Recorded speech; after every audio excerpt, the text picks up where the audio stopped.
ታሪካችን የሚጀምረው አንዳንድ ወንጀለኞች አንድን ሰው ለመግደል ሲሞክሩ ያስመለከተን ነው። ነገር ግን ሰውየው ብቻውን ሁሉንም አሸንፎ ይጥላቸዋል። ሁሉንም ካጠፋ በኋላ ማንንም የተረፈ ስላልመሰለው በሰላም ለመቀመጥ ይሞክራል። ቢሆንም አንድ ሰው ከጀርባው ተኩሶ ይገድለዋል። አስከሬኑም በፍጥነት ከቦታው እንዲነሳ ይደረጋል። የተገደለበት ቦታም እንዲጸዳና ሁሉም ማስረጃዎች እንዲጠፉ ይደረጋል። በስፍራው የቀረው ብቸኛው ነገር የተገደለበት ጥይት ቀፎ ብቻ ነበር። ቀፎው በየመንገዱና በየሰፈሩ ሲንከባለል ከቆየ በኋላ ከተማ ውስጥ ይደርሳል። ከዛም ታሪካችን አንድ ፉሚካ የተባለች የኮሌጅ ተማሪ ያስመለክተናል። ፉሚካ በአንድ ምግብ ቤት ተቀጥራ በትርፍ ጊዜዋ እየሰራች ነው። አሁን ተቀጥራ እየሰራች ቢሆንም ፍላጎቷ ግን የሶሻል ሚዲያ ዝነኛ መሆን ነበር። በዚህ ምክንያት ካያማ ከተባለ ዩቲዩበር ጋር ለመገናኘት ትሄዳለች። ከተወሰነ ጊዜ በኋላም ታገኘውና እንደሱ ኮንቴንት ክሪኤተር መሆን እንደምትፈልግ ትነግረዋለች። እሱ ግን ሐሳቧን ችላ በማለት ከሱ ጋር አደንዛዥ እጾችን እንድትጠቀም ይሰጣታል። እሷም ለስራ ጉዳይ ብቻ ፈልጋው እንደመጣች በመግለጽ ሳትቀበለው ትቀራለች። ቢሆንም ካያማ ያለማቋረጥ መጠጣቱን ይቀጥላል። በሱ ምክንያት የባቡር ትኬት ቆርጣ ስለነበረ የመጨረሻው ባቡርም ያመልጣታል። ከዛም የማይረባ ወሬውን ስትሰማ ካደረች በኋላ ጧት ላይ አብረው ይወጣሉ። ከሱ ጋር መገናኘቷ ምንም አልጠቀማትም። በመጨረሻም በርግጫ ብለው ምናልባት ልቦናው ይመለስለት ይሆን እያለች እስከ ማሰብ ደርሳ ነበር። ነገር ግን ራሷን ትቆጣጠራለች። ወደ ቤቷ ስትመለስ ደረጃ ላይ ተሰናክላ ድንገት ትወድቅና ከፊት ለፊቷ የተቀመጠ የጥይት ቀፎ ትመለከታለች። ቀፎውን ስታነሳው ጥይቱ ከተተኮሰበት ሽጉጥ ጋር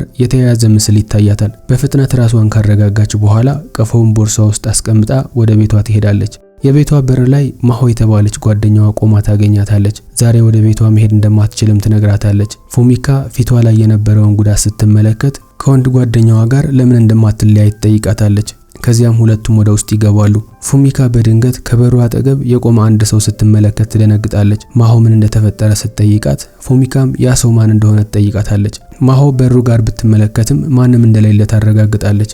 ፉሚካ ግን ሰውየው በደም የተሸፈነ እንደነበረ ስትናገር ማሆ የሆነ ነገር ወስዳ እንደመጣች ታስባለች። ፉሚካ እቃ በማንሳት ሰውየው ላይ ብትወረውርም እቃው በሰውየው በኩል አልፎ ይሄዳል። ከዚያም መንፈስ ነው እያለች ትጮኻለች። ጓደኛዋ ማሆ በሁኔታው ምቾት አልተሰማትም ነበር። ፉሚካን ለማረጋጋት እየሞከረች ነበር። በመጨረሻም ሰውየው ሲጠፋ ፉሚካ እፎይታ ተሰምቷት ነበር።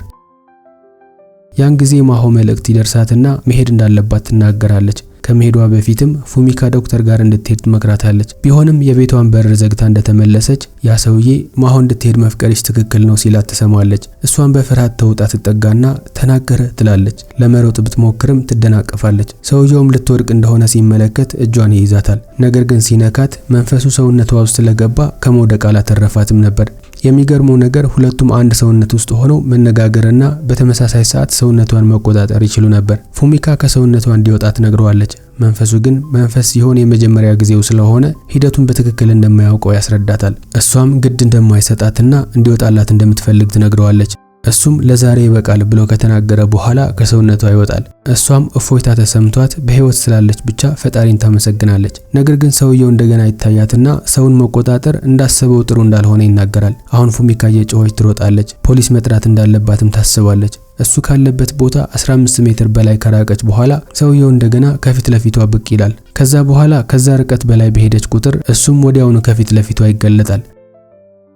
እንደገና ትሮጥና በአንድ ጠባብ መንገድ ላይ ማሆን ታገኛታለች። የወንድ ጓደኛዋም ገንዘብ እየጠየቃትና ሊጎዳት እየሞከረ ነበር። ፉሚካ ልታናግረው ስትሞክር በእነሱ ጉዳይ እንደማይመለከታት ይነግራትና ማሆን እየጎተተ ይወስዳታል። ማሆም በዝምታ እየተከተለችው ነበር። በዚህ ጊዜ መንፈሱ ይገለጥና እሱን የመቅጣት ፍላጎት ካላት ይጠይቃታል። ፉሚካ ፍርሃት ቢሰማትም በዚህ ጊዜ ግን ለመሮጥ አልሞከረችም። መንፈሱም ኃይል ከፈለገች እሱን መያዝ እንዳለባት ይነግራታል። እሷ ግን ሰውነቷ እንደገና እንዲቆጣጠር መፍቀድ ስላልፈለገች እምቢ ትለዋለች። መንፈሱም ጓደኛዋ እየተጎዳች እንደሆነ በማስታወስ እሷን የመርዳት ፍላጎት የለሽም ብሎ ይጠይቃታል። እሷም ማሆ በወንድ ጓደኛዋ እንደገና ስትንገላታ ትመለከታለች። አሁን ሁኔታው እየተባባሰ እንደሆነ ስትመለከት በመንፈሱ ጥያቄ ተስማማለች። እጁን እንደያዘች መንፈሱ ወደ ሰውነቷ ውስጥ ይገባል። የማሆ የወንድ ጓደኛ ሊመታት ሲሞክር ፉሚካ እጁን እንደያዘችው በፍጥነት በማዞር ትመታዋለች። ነገር ግን ልጁ ከዛ በኋላም ስላልተማረ እንደሚገድላት እየተናገረ ይዝትባታል። ንግግሩን ሳይጨርስ በኃይል ስለመታችው መሬት ላይ ይወድቃል። ብዙም ሳይቆይ መንፈሱም ከሰውነቷ ይወጣል። ነገር ግን የማሆ የወንድ ጓደኛ እንደገና ይነሳና ፉሚካን በማጥቃት ሊያንቃት ይሞክራል። መንፈሱም እንደገና እጁን እንድትይዝ ይነግራታል። ቢሆንም ምንም ብትለፋም እሱ ላይ መድረስ አልቻለችም። በዚህ ጊዜ ማሆ የወንድ ጓደኛዋን ጭንቅላቱ ላይ በድንጋይ ትመታውና የፉሚካን ሕይወት ታተርፍላታለች። ከዚህ በኋላ ሁለቱም ጓደኛሞች ተደጋግፈው ወደ ቤታቸው መሄድ ይጀምራሉ። ይህ በእንዲህ እንዳለ መንፈሱ መሬት ላይ የተኛውን ሰው ሲመለከት ፉሚካ አሁንም በህይወት እንዳለ ማረጋገጥ እንዳለባት ይነግራታል። ከዛ በኋላ መንፈሱ ሰውዬ ደፋር ናችሁ፣ ሰው እንደዚህ በድንጋይ ይመታል እያለ ተገርሞ እየተናገረ ነበር። ፉሚካ ግን መልስ ሳትሰጠው በዝምታ ትመለከተዋለች። ጓደኛዋም አሁንም ሌላ ሰው እየታያት ከሆነ ትጠይቃታለች። ፉሚካም በትክክል ሌላ ሶስተኛ ሰው እየተመለከተች እንደሆነ ትነግራታለች። ከዚህ በኋላ ሶስቱም ወደ አንድ ሱቅ ይሄዳሉ። ፉሚካም አንድ መንፈስ እንደሚታያትና ከሷ በስተቀር ሌላ ሰው እሱን ማየት መስማትና መንካት እንደማይችል ትነግራታለች። ጓደኛዋም በቀደም ፉሚካ ያሳየችው የመታገል ችሎታ የተገኘው ሰውነቷ ከሚቆጣጠረው መንፈስ ከሆነ ትጠይቃታለች። ፉሚካም እውነት እንደሆነና በፈለገው ጊዜ ሰውነቷን መቆጣጠር እንደሚችል ታስረዳታለች። ብዙም ሳይቆይ እጇን እየተመለከተች መንፈሱ ላደረጋት ነገር ትጮህበታለች። ብዙም ሳትቆይ መንፈስን ለማስወገድ የሚረዱ መንገዶችን በኢንተርኔት ከፈለገች በኋላ አንድ ጠርሙስ ጨው በማንሳት እሱ በተቀመጠበት ቦታ ላይ ማፍሰስ ጀምራለች። ጓደኛዋም ታስቆማትና በቦታው የነበሩ ሰዎችም እብድ እንደሆነች ማሰብ ስለጀመሩ በጸጥታ እንድትቀመጥ ታደርጋታለች። መንፈሱም ስለረዳት ብቻ አሁንም በሱ ላይ እየተናደደች እንደሆነ ይነግራታል። እሷ ግን እንዲጠፋላት ትነግረዋለች። ሰውየው ግን ቢፈልግም ያን ያህል ቀላል እንዳልሆነ ይነግራታል። ያነሳቸውን የጥይት ቀፎ በማስታወስ እሱን ከገደለው ጥይት የመጣ እንደሆነ እንደሚያምን ይነግራታል። ፉሚካ በፍጥነት ቀፎውን ከኪሷ በማውጣት ተወረውረውና ከተተኮሰ ጥይት የመጣ እንደሆነ እንደማታውቅ ትነግረዋለች። መንፈሱም እንዴት እንደሞተ ምንም እንደማያስታውስ ነገር ግን እሱን የገደለው ያ ጥይት እንደሆነ እንደሚያስብ ይነግራታል። ለዚያም ነበር እሷ ቀፎውን ስታነሳው ከሷ ጋር የተቆራኘው። ሰውየው መገደሉን ስትሰማ በጣም ትደነግጣለች። ከዚህ በኋላ መንፈሱ ኩዶ እንደሚባልና ከመሞቱ በፊት ቅጥር ነፍሰ ገዳይ እንደነበረ ይገልጽላታል። ይህንን ስትሰማ ፉሚካ ራሷን ልትስት ምንም አልቀራትም። ኩዶም ለአንድ ካምፓኒ እየሰራ እንደነበረና በካምፓኒው ሰራተኛ እንደተገደለ ያለውን ጥርጣሬ ይነግራታል። ሞቱን እስኪበቀል ድረስም ነፃ እንደማይሆን ይነግራታል። በመቀጠልም ገዳዮቹን አብሮ በማደን አንድ በአንድ እንደሚያጠፏቸው ይነግራታል። በተጨማሪም እሷ ማድረግ ያለባት እሱን መርዳት ብቻ እንደሆነ ይገልጽላታል። ፉሚካ አሁንም በድንጋጤ ውስጥ ሆና በግልጽ እምቢ ትለውና በፍጥነት ትሄዳለች። አንድ የማታውቀው ቅጥር ነፍሰ ገዳይ በቀሉን እንዲወጣ የመርዳት ፍላጎት እንደሌላት ለጓደኛዋ ትነግራትና ከዚህ በኋላ እሱን ችላ ለማለት ትወስናለች። ኩዶም የጥይት ቀፎ በሷ ፈንታ አንድ ወታደር ቢያገኘው የተሻለ ይሆን እንደነበረ ይናገራል። ነገር ግን ፉሚካ ከመሄዷ በፊት ለጓደኛዋ የማስጠንቀቂያ መሳሪያ ትሰጣትና ያ ሰው እንደገና ከመጣ እንድትደውልላትና ለፖሊስ ማሳወቅ እንዳትረሳ ትነግራታለች። ከተሰናበተቻት በኋላ ወደ ቤተክርስቲያን ሄዳ ቀፎውን እዛው ትጥለዋለች። ከመንፈሱ ነፃ እንዲያደርጋትም ወደ ፈጣሪ ትጸልያለች። ኩዶ ኤክስፐርት ባይሆንም ነገሩ በዚህ መልኩ እንደማይሰራ ይነግራታል። በዚህ መሃል ፉሚካ ዩቲዩበር ከሆነው ካያማ መልእክት ይደርሳታል። እሱም ናሮሚ ከተባለ ሌላ ጓደኛው ጋር ነበር። ይህንን ስትመለከት በጣም ትደሰታለች። ኩዶ ናሮሚ ማን እንደሆነና እንደዚህ የተደሰተችበት ምክንያት ይጠይቃታል። ፉሚካም ናሮሚ ከ70,000 በላይ ተከታዮች ያሉት የሶሻል ሚዲያ ታዋቂ ሰው እንደሆነ ታስረዳዋለች። ኩዶ ፎቶውን ሲመለከት ይደነግጥና ናሮሚ ጥሩ ሰው እንዳልሆነ ይነግራታል። ፉሚካ እንዴት እንዳወቀ ስትጠይቀው ምንም እንደማያስታውስ ስለተረዳ ዝምታን መርጧል። እሷም አስተያየቱን ችላ በማለት ሁለቱም ወደ ሚዝናኑበት መጠጥ ቤት ትሄዳለች። ከዛም አብራቸው መጠጣት ትጀምራለች። ነገር ግን ብዙም ሳይቆይ ሌላ ነገር እየሞከሩ እንደሆነ ትረዳለች። ብዙም ሳይቆይ ራሷን ሊያዞራት ይጀምራል። ጥሩ ስሜት እየተሰማት እንዳልሆነና ወደ ቤቷ መሄድ እንዳለባትም ትነግራቸዋለች። ከዚያም ክፍያ ፈጽማ ለመውጣት ትሞክራለች። ነገር ግን መራመድ ከብዷት ነበር። መጠጧ ውስጥ የሆነ ነገር እንደጨመሩባትም ትረዳለች። ናሮሚና ካያማ እርስ በርስ ሲነጋገሩ መድኃኒቱ በፍጥነት ይሰራል ብለው እንዳልጠበቁ ሲናገሩ ነበር። በዚያ ቅጽበት ፉሚካ ተነስታ በንዴት ሁለቱም ካየቻቸው በኋላ ሊመረዟት እየሞከሩ እንደሆነ ስላስጠነቀቃት ኩዶን ማመስገን እንዳለባት ትናገራለች። በቀደም ኩዶ ድንገት ካስታወሰ በኋላ ሁለቱም ጓደኛሞች ሴቶችን በመድኃኒት አስክረው እንደሚጠቀሙባቸው ነግሯት ነበር። ይህንን ያወቀው ከመሞት በፊት ሲሰራበት የነበረው ካምፓኒ እነዛን ክኒኖች እንደሚያመርትና ሁለቱም ጓደኛሞችም መድኃኒቱን ሲገዙ አይቷቸው እንደነበር ያስረዳታል። ፉሚካ ሙሉ በሙሉ ባታምነውም ምንም አይነት አደጋ ውስጥ መግባት እንደሌለባት ትወስናለች። የተናገረው ነገር እውነት ሆኖ ከተገኘ አጥንታቸውን እንደምትሰብራቸው ነግራው ነበር። ኩዶ በዚህ ጉልበቷ እንዴት እነሱን ለመስበር እንዳሰበች ይጠይቃታል። እሷም ሰውነቷን እንዲቆጣጠር ፈቃዷን እንደምትሰጠው ትነግረዋለች። ኩዶም እሷን ለምን ሲባል እንደሚረዳት ይጠይቃታል። ፉሚካም እሷን በኋላ ላይ እንደምትረዳው ቃል ትገባለታለች። ኩዶ ባቀረበችው ሐሳብ ይስማማል። ነገር ግን የመጠጥ ቤቱ ሰራተኞች ተባባሪ ሊሆኑ እንደሚችሉ ጥርጣሬውን ይነግራታል። ጥርጣሬውም ትክክል ይሆንና የመጠጥ ቤቱ ሰራተኛ የሷ መጠጥ ላይ መድኃኒት ሊጨምር ሲሞክር ኩዶ ወዲያውኑ ያሳውቃታል። ፉሚካም በቀጥታ ናሮሚና ካያማ ጋር ትሄድና መጠጧን እንደመረዙት እንደምታውቅ ትነግራቸዋለች።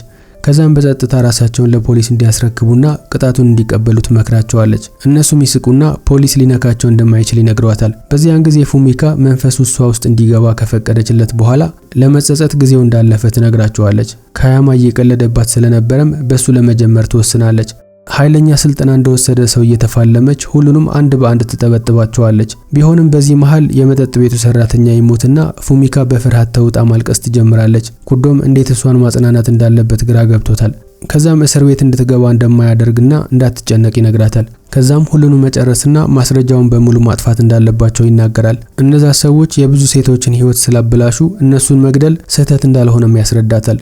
ይህንን ለማድረግ ድሮ ከሚሰራበት ካምፓኒ አንድ ሰው እንደሚያስፈልጋቸው ይናገራል። ሰውየው ጥሩ ሰው ባይሆንም ስራውን ግን በአግባቡ እንደሚሰራ ያስረዳታል። ኩዶ ቁጥር ይሰጣትና ፉሚካ ለሰውየው ደውላ ኩዶን እንደምታውቀውና በፍጥነት እንዲመጣ ትጠይቀዋለች። ከተወሰነ ጊዜ በኋላ ካካራ የተባለ ቅጥር ነብሰ ገዳይ ይመጣና ብቻዋን ስለሆነች ኩዶ የት እንዳለ ይጠይቃታል። ፉሚካም ኩዶ አሁን መንፈስ እንደሆነና ለሷ ብቻ እንደሚታያት ማስረዳት ትጀምራለች። እሱ ግን በቁም ነገር እየተናገረች እንደሆነ ቢረዳም የምትናገረው ነገር ግን እንደቀልድ ሆኖ ይሰማዋል። ነገር ግን ድንገት ስለት በማውጣት ሲጠጋት ነገሮች ይለዋወጣሉ። ኩዶም እየደነገጠ ካካራ እሷን ለመግደል ወደ ኋላ እንደማይል ይነግራታል። በፍጥነት ሰውነቷ ውስጥ ይገባና ስለቱን በአንድ ፈጣን እንቅስቃሴ ወደ ራሱ በማዞር አሁንም እሱን ማሸነፍ እንደማይችል ይነግረዋል። በዚህ ጊዜ ካካራ እንደዚህ ማድረግ የሚችለው ኩዶ ብቻ እንደሆነ ወዲያውን ይገነዘባል። ፉሚካም የኩዶን ሐሳብ ለካካራ ትነግረዋለች። እሱም ወደ ስራው ይገባል። ሁሉንም አስከሬኖች መኪና ውስጥ ከጫኑ በኋላ ከቦታው ይሄዳሉ። መንገድ ላይ ፉሚካ ካካራን ስለ ኩዶ ሞት ትጠይቀዋለች። ካካራም ምንም መረጃ እንዳልነበረው ይነግራታል። ነገር ግን ከተወሰኑ ቀናት በፊት የድርጅታቸው ባለቤት እንደሞተና የባለቤቱ ልጅም ስልጣኑን እንደተረከበ ይነግራታል። አዲሱ ባለቤትም ኩዶ የማይፈልጋቸው አጠራጣሪ ስራዎችን እንደጀመረ ያስረዳታል። ፉሚካም ባለቤቱ ራሱ ኩዶን ገድሎት ሊሆን እንደሚችል ጥርጣሬዋን ትገልጻለች። ነገር ግን ካካራ እርግጠኛ እንዳልሆነ ይናገራል። ከዚያም ኩዶ ወደ ተገደለበት ቦታ ይወስዳቸውና ቦታው እንግዳ እንዳልሆነበት ይሰማዋል። ካካራ በቦታው የነበሩትን ጠላቶች በሙሉ ካጠፋ በኋላ ፉሚካን ከቤቷ ፊት ለፊት አውርዷት ይሄዳል። ከመሄዱ በፊት ግን የእውነት ኩዶን ማየት እንደምትችል ይጠይቃታል። እሷም በትክክል እንደሚታያት ታረጋግጥለታለች። እሱም ካሁን በኋላ ዳግም መገናኘት እንደሌለባቸው ነግሯት ይሄዳል። ውስጥ ከገባች በኋላ ፉሚካ ኩዶን ታመሰግነዋለች። እሱ ባይኖር ኖሮ እነዛ ሰዎች ምን ሊያደርጓት እንደሚችሉ እንደምታውቅ ትናገራለች። ነገር ግን ኩዶ በባለፈው ህይወቱ ብዙ ሰዎችን እንደገደለ በመግለጽ አሁን ባለው ህይወት ግን ሌሎችን መርዳት እንደሚያስደስተው ይነግራታል። ፉሚካም በዚህኛው ህይወቱ ጀግና ሆኖ እንዲቀጥል ቃል እንዲገባላት ትጠይቀዋለች። እሱም በመስማማት ቃል ይገባላታል። ከዚያም ተዳክማ ስለነበረ ትተኛለች። የበንዲ እንዳለ ኩዶ ሲሰራበት በነበረው ድርጅት ውስጥ አዲሱ ኃላፊ ኩዶ የእውነት ሞቷል ወይስ አልሞተም እያለ ሲያስብ ነበር። በዚህ መሃል ካካራ እሱ ጋር ይሄድና ስለ ኩዶ ማውራት እንዳለባቸው ይነግረዋል። ኃላፊው ኩዶ ደውሎለት ከሆነ ሲጠይቀው ካካራም የኩዶ መንፈስ አንዲት የኮሌጅ ተማሪ እንደተቆጣጠረ ይነግረዋል።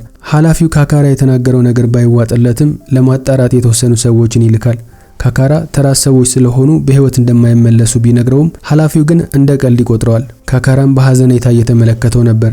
ብዙም ሳይቆይ ወንጀለኞቹ የሷ መኖሪያ ቤት ይደርሳሉ። ኩዶ አደጋውን ስለተረዳ ይቀሰቅሳታል። የእግር ኮቴውን በማዳመጥ አራት ሰዎች እየመጡ እንደሆነ ይረዳል። በሩን ሲያንኳኩ እጁን መያዝ እንዳለባት ይነግራታል። አንደኛ ወንጀለኛ ቀድሞ ሲገባ ኩዶ ወዲያውን ይቆጣጠረውና ሽጉጡን ሌሎች ላይ ያዞራል። የነብሰ ገዳዮቹ ኃላፊ ከውጭ ሆኖ ቤት ውስጥ የተኩስ ድምጽ ይሰማል። ሊያጣራ ሲገባ አራቱም ባልደረቦቹ ቆስለውና መሬት ላይ ወድቀው ያገኛቸዋል። በበረንዳው ሲመለከት ልጅቷ እያመለጠች እንደሆነ ይገነዘባል። ፉሚካ እየሮጠች ካሁን በፊት ኩዶ የተገደለበት ቦታ ላይ ትደርሳለች። የሚገርመው ነገር ካካራ ቀድሞ ቦታው ላይ ደርሶ ነበር። ከዛም ለኃላፊው የጠቆማት እሱ ራሱ እንደሆነ ይነግራታል። ይህንን የሰማው ኩዶ ደግሞ በጣም ይናደድበታል። ፉሚካም በሱ ምክንያት ቤቷ እንደፈረሰና አሁን እሱ ማስተካከል እንዳለበት ለካካራ ትነግረዋለች። አሁን ካካራ ሽጉጡን ሲደቅንባት ኩዶ ወዲያውኑ ሰውነቷ ውስጥ ይገባና ሽጉጡን ወስዶበት በታትኖ ይጥለዋል።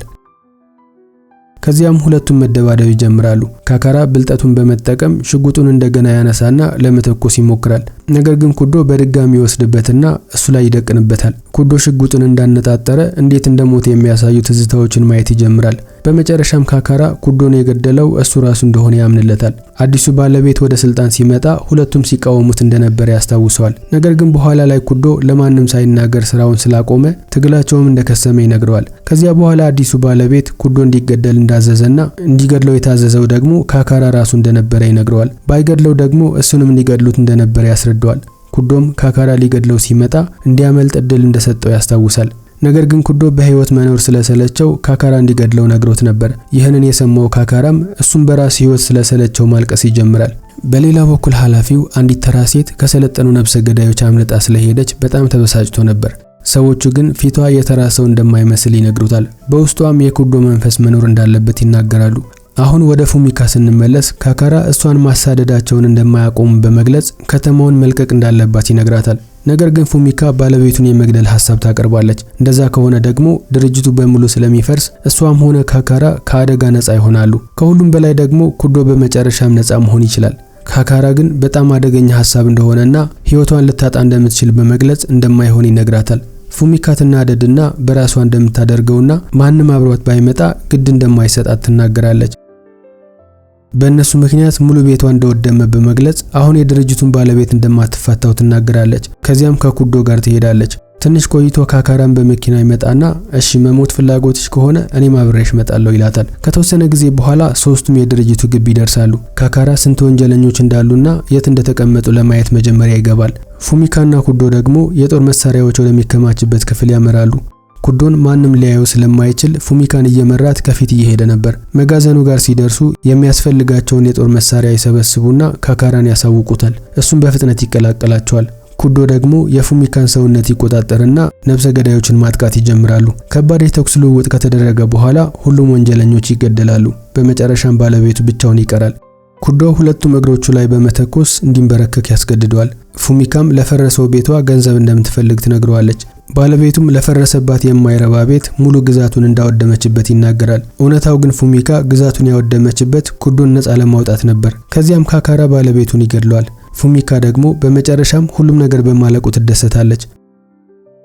ምንም እንኳን ሙሉ ሰውነቷ ስለተጎዳ ብዙ ህመም እየተሰማት የነበረ ቢሆንም እያነከሰች ወደ ቤቷ መሄድ ትጀምርና ኩዶን ለሁሉም ነገር ታመሰግነዋለች። ከዚያም ኩዶ ከጀርባ እንደሌለ ትገነዘባለች። ካካራም ኩዶ ምን እንዳላት ይጠይቃታል። እሷም አሁን እየታያት እንዳልሆነና ምናልባት ሄዶ ሊሆን እንደሚችል ትነግረዋለች። ይህንን የሰማው ካካራ በመጨረሻም ተልእኮአቸውን በማሳካታቸው በጣም ይደሰታል። ከዛም ለፈረሰው ቤቷ እንደሚከፍላትና ዳግም እንደማይገናኙ ይነግራታል። ፉሚካ ማመስግናው ወደ ቤቷ ትሄዳለች። ከተወሰኑ ቀናት በኋላ ፉሚካ በደረጃው በኩል ስታልፍ ተመሳሳይ የጥይት ቀልሃ በድጋሚ ታገኛለች። ፊቷ ላይ ፈገግታ እየታየ ነበር። ምናልባት ኩዶ አንድ ቀን እንደገና ሊያገኛት እንደሚመጣ በማሰብ ቀልሃው ቦርሳ ውስጥ ታስቀምጠዋለች። በዚህም ታሪካችን እዚህ ላይ ይጠናቀቃል።